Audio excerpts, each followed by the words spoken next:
নমস্কার বন্ধুরা, আমাদের সবার প্রিয় নৈহাটির বড় মাকে কেন বড় মা ডাকা হয় তোমরা কি জানো? কেউ কেউ হয়তো জানো, আবার কেউ কেউ নাও জানতে পারো। যারা জানো না তাদের জন্য আমি বলে দিচ্ছি। তার আগে জেনে রাখো, নৈহাটির বড় মার পুজো কবে থেকে শুরু হয়েছিল।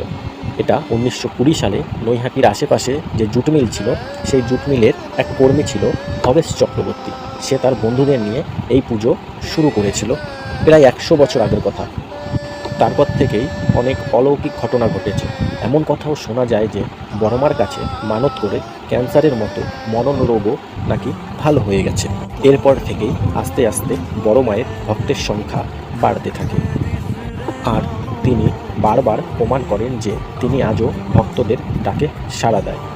আর বড়মা ডাকার কারণ হলো, নৈহাটি যে আমরা বড়মা ডাকি, সেই বড়মার উচ্চতা প্রায় 21 ফুট এবং আকার এত বড় হওয়ায় সবাই তাকে বড়মা বলেই ডাকতে শুরু করে। যারা যারা বড়মাকে ভালোবাসো তারা এই ভিডিওর কমেন্টে গিয়ে জয় বড়মা লিখে দাও। জয় বড়মা।